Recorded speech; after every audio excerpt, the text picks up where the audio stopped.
citizens of the post-COVID era. This is what we call an office. Today we're going to talk about what it's like to work in person, going into the office, having a place to go with your work. And I'm going to be very straight up about it because I think there's this mentality that work from home is objectively better, that hybrid approaches should be required by companies.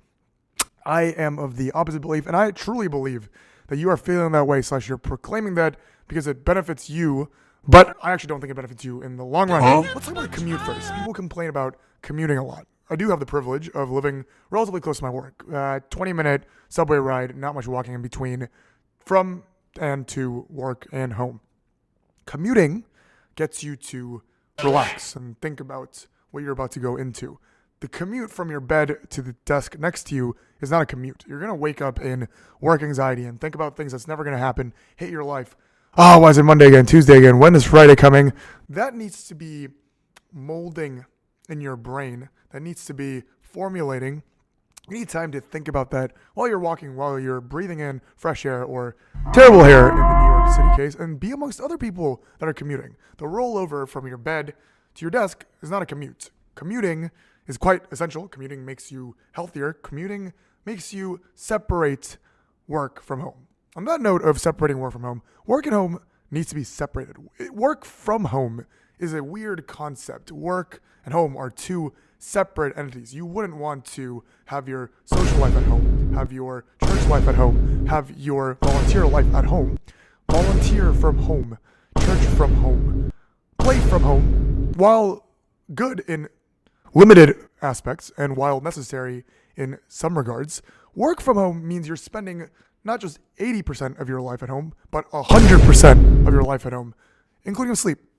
Separation of work and home is essential as well because you want to separate the ideas / the feelings that you have from work and the feelings that you have from home. Perhaps you have your own office within your house and you are loaded enough to have that separation. But even then, rolling out of bed and going into the office is a lot different than walking into the office after a commute.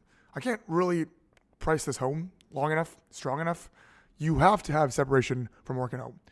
Now, to hit where I think people are becoming weak or pretending like it's a better thing because it works for them and they can slack off. You can't hide if you come into the office. Of course, today, as you guys can tell, empty office, today's work from home day, ironically. But we have every Wednesday off at our office because it allows us to take a break in between. People need to take care of things. But that is kind of the point / irony. We take this Wednesday as work from home because we need time away from the office. And I'm sure that people in this company, including myself, take some time off during this day, is not working the full time because they're at home and they have the leisure to kind of do what they please. I am made to believe / confident based on people around me that when they work from home, they're not really working all day. There's no accountability. Human beings are lazy by nature, sly in nature, scheming in nature, and are not accountable when there's no one to keep them accountable.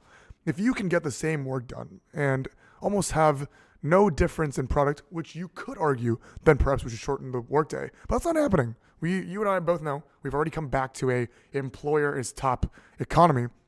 You're going to be working. You're going to at least fake working. You could play Tetris on your computer while your superior is walking by, but you're still going to have to at least act like you're working, especially if you're in professional services or big tech. When you're home, you can hide. You can just pretend like you're working, move your mouse a little bit, take a nap, go have lunch, go on a walk, and then still pretend like you're walking. That's not doing you really any good in the long run. You could be of the you need rest mentality, but you need to grow. You need to get learns investments, be able to improve and enhance your career from your career. If you're working from home, that's probably not happening. I've seen so many people, especially in the post-COVID entrance to the workforce era, the 2020 graduates and on, who have no professional ability, no social ability, no ability to not only relate, but to play the game. It's so important to play the game, play relative office politics, look good in a workspace. There's a reason why in-person is the work of choice for a lot of professional services companies, simply because that's what works best to develop your career. You need accountability, you need pressure, not just from above, not just from below, but also laterally. You feel like you belong somewhere physically when you're in person. I love this office. I come here as much as I can, actually. And almost in a weird way, this has become my second home. This office is a representation to me of Hyperspace, the company that I work for. This office is a representation of the organization, one of many organizations that I belong to. When I enter this office, there's a different persona or person that I become, not because I'm fake, but because that's the environment that I become part of. When I work from home, I'm still at home Brian. I like to wake up a little late and open my eyes, go to the gym at some time, see if my roommate is home, talk to him. Things happen. Of course, rest is important, but you can rest after you work. I am admitting very openly that when I work from home, I get lazy.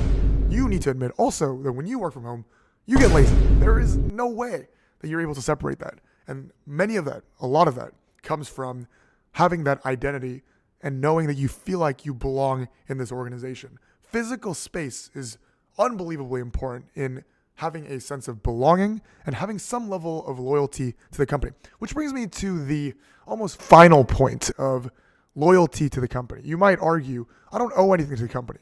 I want to be lazy. I want to do the least amount of work possible and get the most out of the company. You do you. All power to you. I think that's also a way to live life. But given the psychology of human beings to work towards a goal and get something, get salary, get income, get equity, it is extremely hard to do partial work, to try but not try. Human beings are more bilateral or bipartisan, more one side or the other than you think.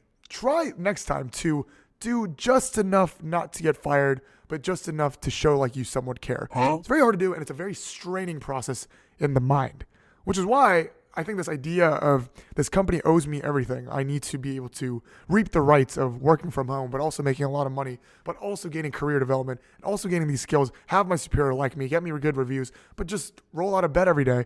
That's not going to match. That's just a human logical, social logical error that's never going to come to fruition. On a more practical level, and final thoughts on working at the office. Talking to them in real life is far more efficient than any solution out there. Meta home or workspace is not coming anytime soon. You're not getting a VR set and talking to some AI anytime soon. Much of the workforce is still in-person communication and issues with meetings and over-the-shoulder conversations in the hallway, tap-taps. It is unbelievably more efficient to say, hey, Bob, what's going on with this issue? Then going on Zoom, going on Slack Huddle and saying, want to hop on real quick? Hey, how's it going? Unnecessary small talk so that it becomes a normal conversation because you're away from each other, checking if the connection's okay. Hey, can you hear me all right? Get rid of the inefficiencies. Today, I talked about the privilege I have of coming into the office. Perhaps you're watching this and you have thought about hybrid work, you've only had remote work, and you miss or you don't even know what it feels like to be on the office. I do have to admit how privileged and how blessed I am to work at a cool office, work at a close office, and work at an office with people I actually consider friends. 3 things that most people don't have any of. I openly admit. But even if you don't have those things, if you're truly thinking about building your career or somewhat feeling like you belong to something and separating all these things, I assure you working in the office is far better than work from home, especially for your long-term benefit and growth. As always, I thank you guys for watching. I would like to hear your thoughts on working from home versus working in person. And I hope you guys have a great commute next week. I'll see you guys next time. Let's go.